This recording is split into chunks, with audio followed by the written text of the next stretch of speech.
Hola, ¿qué tal? Soy Lea Nesher y voy a compartirles en esta ocasión un fragmento de un ensayo que recién escribí sobre cómo ha ido evolucionando la criminalidad en México.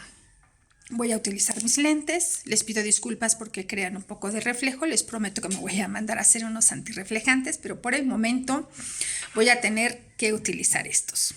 Bueno, pues dice así: considero que la peor de las consecuencias de la libertad de culto en México se originó por la falta de límites sociales y contención hacia los alcances que el mismo derecho podría traer.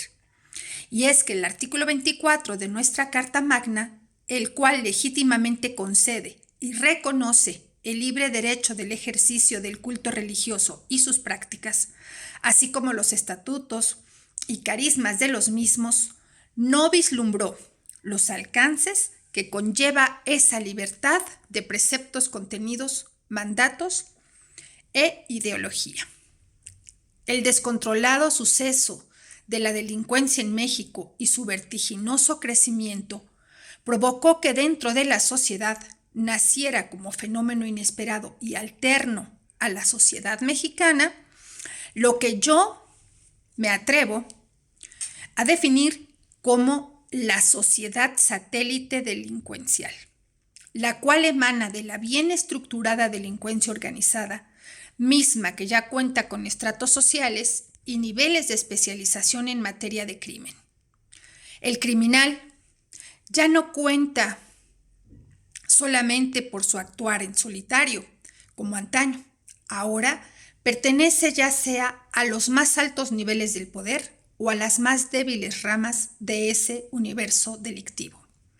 Se puede advertir actualmente las divisiones de trabajo criminal y existen paralelamente una estructura legítima de poder que de ellos emana, que bien puedo mencionar como los poderes del crimen, con claras y bien definidas jerarquías y funciones que van desde los ancestrales fundadores de organizaciones criminales hasta los actuales herederos de los mismos, ya sea por línea de sangre o por logros criminales. Por consiguiente, existe una división geográfica de México que delimita territorios del crimen, mismos que la delincuencia organizada considera legales dentro de la estructura de esa organización, y que subsiste ya no solo de manera alterna y adversaria al Estado mexicano, sino que para mayor preocupación de la sociedad mexicana se halla dentro de las instituciones del gobierno y de los tres poderes: ejecutivo, legislativo y judicial. Como toda sociedad estructurada, la organización social del crimen en México cuenta con los mismos elementos que una sociedad civil. Cuenta con identidad social propia, usos y costumbres, como delitos contra los menos afortunados, contra la mujer, la dignidad, contra los menores, la autotutela, drogadicción, alcoholismo y prácticas sexuales aberrantes. También esta estructura social del crimen tiene su propia religión, tradiciones sociales y familiares. Un ejemplo es lo que sucede al interior de algunos barrios marginales, donde tienen diferentes fiestas y tradiciones y se sustentan en filiación de familias conformadas por líneas de sangre o por lealtad a los intereses comunes que fortalecen además a la organización criminal. Cuenta con sus propios canales y redes de comunicación, medios impresos y digitales. Tiene líderes de opinión a su servicio, personalidades reconocidas que se hallan vinculados con el crimen en libertad o por acción de amenazas. Cuenta con su propio sistema penal y de contención social, con códigos y reglamentos establecidos por altas jerarquías que son de cumplimiento obligatorio para los miembros integrantes de esa sociedad criminal. Ejercen y constituyen su particular sistema penal de defensoría judicial contra las leyes del Estado. Es de suponer que ante las manifestaciones de violencia y feminicidios que se registran en México, que dentro de sus códigos de conducta de estas organizaciones delictivas, en su población criminal no se permite el adulterio en la mujer. Es por lo tanto importante señalar que los contenidos de los artículos constitucionales que legitiman el derecho a la libertad de cultos, artículo 24, la libre asociación, la libre expresión, artículo 9, por el hecho de no estar delimitados y bien definidos en sus alcances, permiten fenómenos adversos y de altísimo agravio en contra de la sociedad y del Estado mismo. La delincuencia organizada, que en la actualidad cubre y enlaza a todo individuo y acción delictiva, ha difundido la creencia de que, gracias a la Constitución y a su artículo 130, se denomina credo religioso algunas asociaciones como la Santa Muerte, deidad que posee mayores virtudes, dones y poderes que el mismo Dios de la sociedad mexicana, con lo que se sienten, además de protegidas y legitimadas, sus acciones en honor al Dios de la muerte, por homicidio, crimen y del mal, están ya, además, empoderadas. Se hace necesaria, en este sentido, una reforma al artículo 24 constitucional. En mi opinión, sí. El derecho legítimo de la libertad de cultos no debe cobijar las intenciones de un grupo delictivo de legitimar sus actos criminales bajo la premisa de que está cumpliendo cabalmente con los estatutos, principios y valores de la religión basada en la Santa Muerte. Y ahora vamos con el tema de la libre asociación, que también trato en este ensayo. El ser humano es social por naturaleza. Por lo tanto, el derecho a la libre asociación y reunión es un derecho natural. Debería ser así, pero no lo es.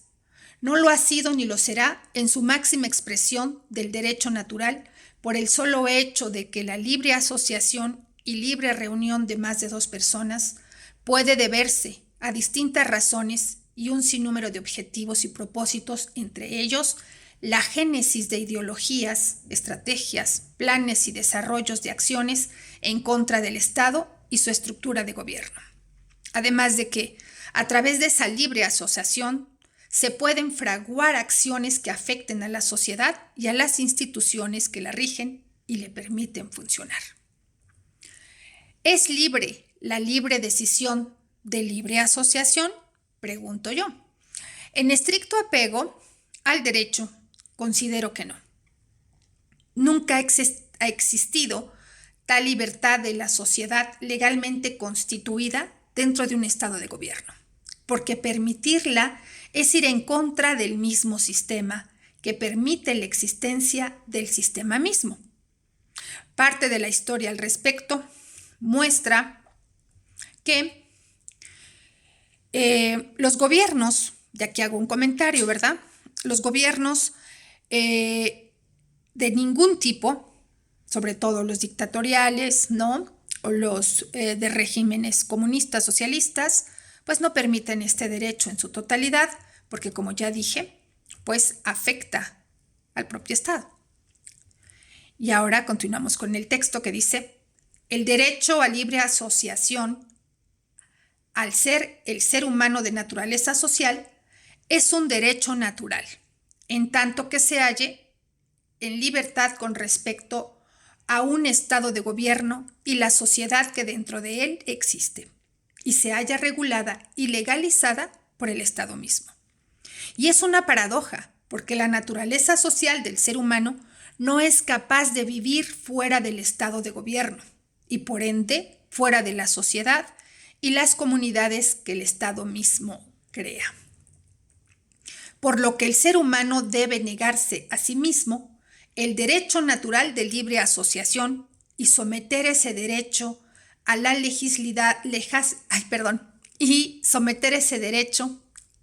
legislación de cumplimiento obligado, que le impone reglas y leyes de lo que es legítimo o no hacer en su decisión no libre del derecho constitucional de libre asociación. Es una paradoja, como les decía. Sin embargo, no está obligado a someterse, a menos, claro, que tenga la intención de pertenecer a un estado de gobierno que le permita gozar de derechos con sus correspondientes obligaciones. Con base a esa lógica, el derecho constitucional de la libre asociación es una de las garantías individuales que ofrecen las democracias, como se ha señalado. Hasta cierto punto y siempre y cuando esa libre asociación no contravenga los intereses del Estado.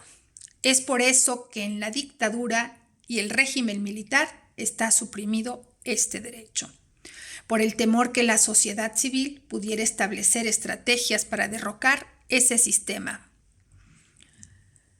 Y bueno, en la Carta Magna, nuestra Constitución de los Estados Unidos mexicanos, en el artículo 9, se establece ese derecho del que estamos hablando.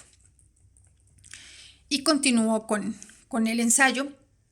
Y dicho derecho tiene que cumplir con ciertos requisitos de seguridad, tanto para los adeptos como para la población en general. Y de no cumplirse, el Estado mexicano tiene la capacidad legal de negar esa asociación o manifestación. Es decir, tiene control de todo lo que pueda ocurrir en materia de asociación o manifestación pública. Pero la libre asociación en lugares privados y manifestación de ideas, planificación y organización, así como desarrollo de ideologías que se hacen privado al margen de los controles del Estado mexicano, ¿qué sucede con eso? Se consideran ilícitos y se combaten por representar un peligro a la estabilidad y al gobierno de una nación. ¿Se hacen? No se hacen. La libre reunión en lugares privados, como en una casa, no sé, en un club, no son ilícitos ante la Carta Magna. Aún así, México vive un periodo de crisis de gobernabilidad y estabilidad social, económica y política. La principal causa es el desarrollo y crecimiento descontrolado de la delincuencia organizada, quien rebasa por mucho la legislación de libre asociación, que en este caso no es ideología ni política, es adversa al Estado mexicano en su naturaleza legítima de Estado de gobierno. La libertad de asociación de los grupos del crimen en México ha logrado la gesta de una sociedad alterna a la sociedad civil, tan perfectamente estructurada que está minando los tres poderes, ejecutivo, legislativo y judicial, a través de infiltrar a miembros del crimen. El resultado es un narcoestado. Entre los estudios de riesgo de la sociología jurídica no se vislumbró nunca el poder que podría desarrollar el crimen y los criminales estructurados en células delictivas que conforman entre todas a la delincuencia organizada y su capacidad de enajenación a través de la libre asociación en lugares privados. Mucho menos se llegó a suponer que la delincuencia organizada penetrara las estructuras de la sociedad a tal punto de constituir una sociedad satélite delincuencial de tal impacto opresor que poco a poco pueda lograr eliminar a la sociedad civil. Y aun cuando la solución no parece ser reestructurar los derechos y obligaciones a través de la Constitución, puesto que los ciudadanos están lejos de respetar la legislación y de temer sus leyes penales coercitivas, ¿se debe reformar el artículo 9 constitucional o ya es muy tarde? En mi opinión, sí se debe reformar, pero también ya estamos un poco tarde. Porque al no delimitar la libre reunión y asociación en propiedad privada, cuando ésta genera la devastación de un Estado, así como lo que de estas se deriven, la devastación del Estado y todo lo que se derive de ella.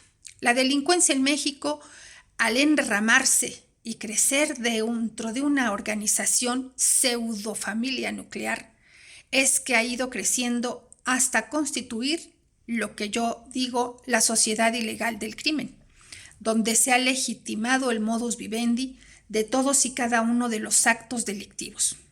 La familia nuclear criminal forma y educa a sus hijos desde pequeños a considerar las acciones criminales como legítimas formas de actuación dentro de la sociedad alterna delincuencial. Lo mismo ocurre con las acciones de narcomenudeo, drogadicción, alcoholismo, promiscuidad y prostitución infantil. Se aprenden actualmente desde el seno de la familia. Estas acciones se reafirman y fortalecen fuera de las familias criminales por acción de la convivencia dentro de la sociedad alterna delincuencial. Señalo que, al respecto, se hace necesario un estudio de sociología jurídica a la vez que criminológico, que dé sustento a propuestas legislativas, por lo que es mi intención hablar de este tema en este ensayo. Y bueno, el ensayo continúa con muchas más aclaraciones al respecto, pero ya en un aspecto muy técnico en cuanto al derecho y a la investigación criminológica. Pero yo les quiero hacer este llamado, ¿sí? La debilidad de la sociedad mexicana recae en la debilidad de la familia. Mientras más se debilite las figuras de la familia como una institución nuclear en donde se desarrollan los valores, los principios, en donde se fortalece el reconocimiento de la autoridad de las instituciones, donde se celebra la verdad, donde se enseña a conducirse con legalidad, desde la legalidad que puede existir dentro de una familia, ¿no? No mentirse, no abusar, respetar la individualidad, respetar los derechos de cada uno y las diferencias individuales que cada uno pueda tener, aunque sean hermanos, aunque sean padres e hijos, cada ser humano es único. Mientras no fomentemos en nuestras familias internamente, en la familia nuclear, padre, madre, hijos, y en la familia extensa, que puede ser los abuelos, los tíos, los primos, en fin, y además entre nuestras amistades y conocidos, entre los vecinos, y así se va ampliando el círculo de convivencia. Mientras no fomentemos eso, esta debilidad social, esta debilidad de la institución nuclear que es la familia, va permitiendo cada día que la delincuencia organizada y la delincuencia básica se vaya apoderando de nuestra sociedad civil y nos va a ir supliendo, vamos a ir siendo cambiados. Las familias nucleares, base de la sociedad, por familias bien estructuradas, fortalecidas y con ramificaciones bien identificadas de delincuencia organizada. México está viviendo actualmente una crisis social, donde vemos más frecuentemente niños sicarios, adolescentes, ya sea presos, indiciados o muertos por acción de la delincuencia organizada en la que estos adolescentes participaban. Adolescentes temerarios, desafiantes a las leyes, con una educación desde muy temprana edad hacia el crimen y las operaciones criminales de alto impacto. No podemos permitir que esto siga sucediendo. O bueno, podemos permitirlo, pero con el paso del tiempo, esta actitud omisa, esta actitud apática, nos va a rebasar y nos va a afectar tarde o temprano en lo que más queremos. Actualmente hay muchas familias destruidas, familias con miembros que ya no van a regresar, que fueron o bien desaparecidos, asesinados, violentados en sus derechos humanos. Y esa familia, la cual fue victimizada por un acto de delincuencia de alto impacto, jamás va a volver a ser la misma. Nunca va a poder funcionar. Aun cuando su miembro de la familia no haya sido asesinado, aun cuando continúe en esa familia, muchas veces las víctimas desarrollan un nivel tan alto de estrés postraumático que imposibilita a la familia volver a ser funcional. Entonces, es momento de que cada uno de nosotros participemos con responsabilidad, de frente, con decisión y honestidad, para restituir, restablecer, fortalecer la familia nuclear. Es la única defensa efectiva que tenemos contra la delincuencia y la delincuencia organizada. Muchas gracias. Les mando un saludo.